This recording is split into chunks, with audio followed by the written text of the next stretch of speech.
아기 잠에 대해서 계속 이야기를 하고 있고 특히 8교시, 9교시, 10교시에 걸쳐서 3교시에 걸쳐서 왜 깨어나는가, 무엇 때문에 깨어나는가, 그리고 깨어남을 부추기는 요인이라든가 어떻게 하면 좀 이것을 대처할 수 있는가에 대한 일반적인 이야기를 계속적으로 지금 나누고 있습니다. 그렇죠? 쭉 우리가 이야기를 하고 있는데요.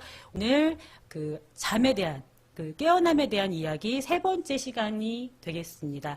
특히 깨어나는 것 같은 경우에는 설명을 아무리 많이 드려도 이해가 종종 안 되시기도 하세요. 그래서 가능하면 사례를 많이 들어서 설명을 하도록 준비를 그렇게 한번 해보았습니다.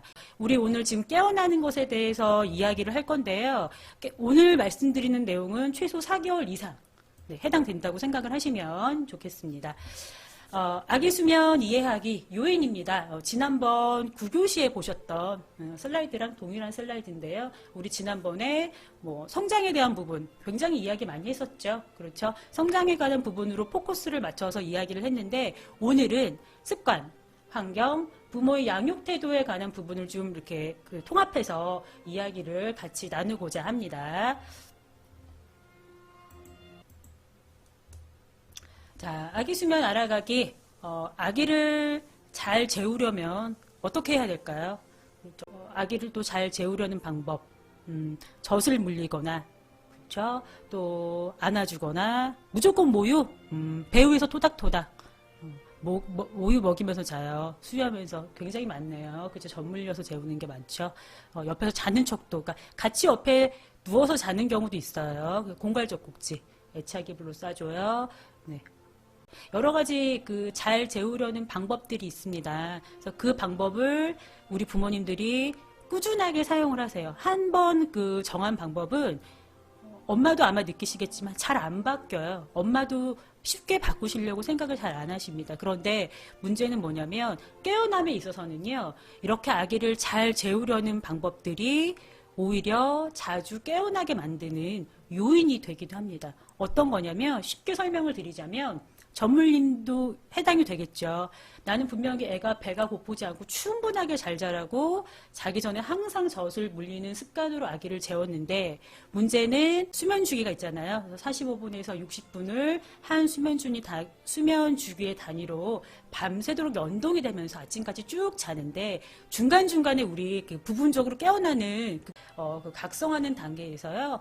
처음에 잠든 상태를 원하는 경우가 굉장히 많습니다. 우리 아기들이요. 그래서 만약에 우리 아이가요. 자주 깨어나는 경향이 심한 아기고요. 중간에 깨어났을 때 외부적인 자극을 많이 원하는 상태라고 하시면 처음 재우는 방법부터 조금 변경을 하시도록 고민을 하셔야 됩니다. 그래서 이런 부분에 대해서 우리가 오늘 4가지 정도로 이야기를 나눠보도록 하겠습니다. 첫 번째는요. 제가 조금 전에 말씀드린 대로 불필요한 기대감을 주지 않도록 하셔야 됩니다. 그렇어요. 그럼 처음 잠든 장소는 엄마 등이죠. 그렇죠. 그런데 우리 엄마가 깊은 잠이 들어서 우리 아기를 침대에 내려놨는데 아기가 자다가 한 수면 주기가 끝나고 약간 각성하는 시점에서 눈을 떠보니까 어디예요? 엄마 등이 아니에요. 엄마 등이 아닙니다. 바닥입니다. 이거 왜 이러지? 왜 엄마 등이 아니야? 나는 원래 처음 잠든 편안한 엄마 등을 원해. 그래서 우리 아기가 주변을 좀 살피다가요. 처음하고 달라졌잖아요. 처음 장소는 A였고 지금 장소는 B니까 A랑 B랑 틀리잖아요. 그렇죠? 어떻게 해요? A처럼 다시 재워주기를 원하는 거예요. 그래서 울어버립니다.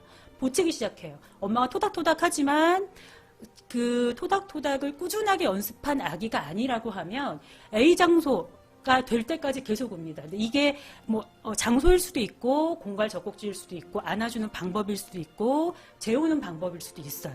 그렇게 해줘야 되는 불필요한 기대감을 갖게 됩니다. 그래서 100일 전 아기들, 4개월 전 아기들 같은 경우에는 장기 기억보다는 단기 기억 위주로 더 많이 이루어지기 때문에 기존의 방법들을 사용하셔도 크게 문제가 되지 않습니다. 그러나 4개월이 넘어가면서부터 아기들이 엄마가 해주는 행동들을 다 기억을 하기 때문에요.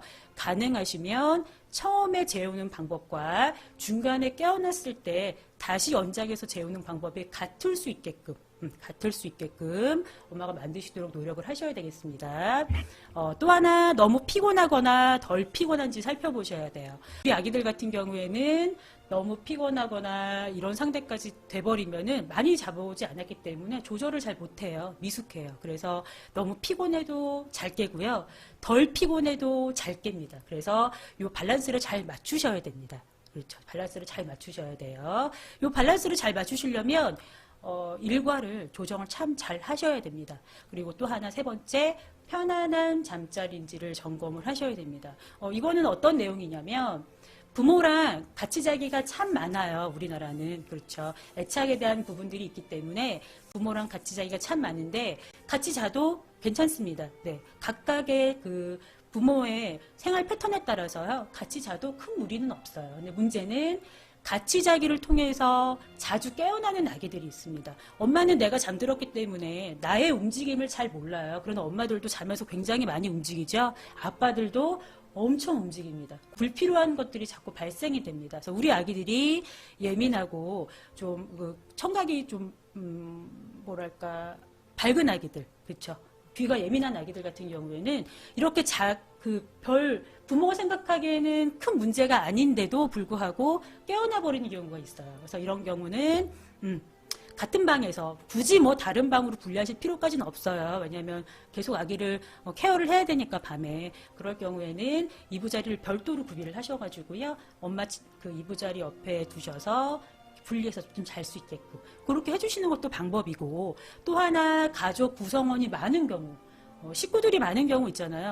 다 자는 시간이 틀리고 이러면 우리 아기가 숙면을 취하기가 굉장히 어렵습니다. 특히 아기가 자는 방에 텔레비전이 있는 경우, 그리고 아기가 자는 장소에서 폰을 하는 경우는 아기들한테 영향을 줄 수 있습니다.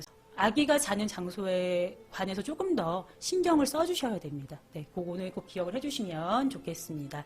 네 번째 얘기는요.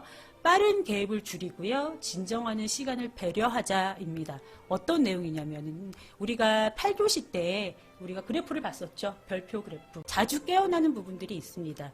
자주 깨어나는 부분이 있어요. 얕은 잠의 비중이 높기 때문에 그래요. 그러니까 점점점 얕은 잠의 비중이 줄어들면서 2돌에서 3돌쯤 되면은 좀 웬만큼 자게 되고 5살쯤 되면은 어른의 잠처럼 그렇죠. 잘 수 있게 된다고 제가 말씀을 드렸죠. 그래서 우리 아기가 얕은 잠에서 뒤척이거나요. 울을 수 있어요. 이런 것들은 어른의 잠꼬대랑 비슷하다고 생각을 하시면 되겠습니다. 그래서 종종 게시판을 보면은 어떤 내용이 있냐면 아기가 새벽에 깨서 배고픈 것 같아가지고 이제 분유 타는 엄마인가 봐요. 수유를 하려고 잠시 나가서 분유를 이렇게 타고 좀 식히고 들어왔더니 아기가 다시 잠이 들었네요. 분유를 버려야 되나요? 버리지 말아야 되나요? 뭐 이런 질문들이 있어요. 그렇죠? 그런 이런 질문들이 있죠. 이 질문이 나온 이유는 뭐냐면 우리 엄마는 아기가 깼을 때 즉각적으로 반응을 했기 때문에 그렇습니다.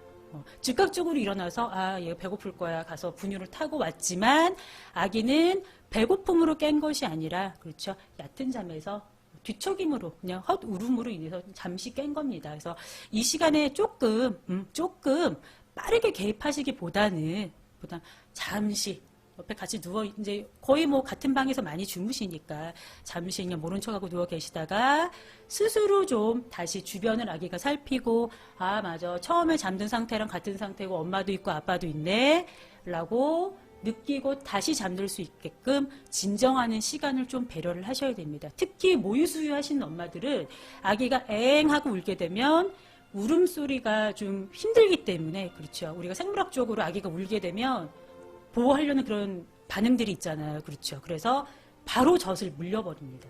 잠시의 텀도 주지 않으시고 바로 울려요. 그러나 제가 이제 상담을 계속하고 말씀을 드리지만 100일이 지나게 되면 먹지 않고 6시간에서 최소 6시간에서 그 이상까지 버틸 수 있는 몸 상태가 준비가 되어 있습니다. 그래서 배고픔, 엄마가 생각하기에 낮 동안의 수유텀보다 훨씬 더 많은 시간에 아기가 깨어났다고 하면은 수유하시는 것이 맞지만 그렇지 않다고 하시면 일단 조금 기다려 보시라는 것을 말씀을 드리고자 합니다. 그래서 진정하는 시간을 좀 가질 수 있게끔 그렇게 해봐 주세요. 네, 오늘 클라잉맵에서 준비한 내용은 여기까지입니다. 다음 시간에 다시 뵙겠습니다. 감사합니다.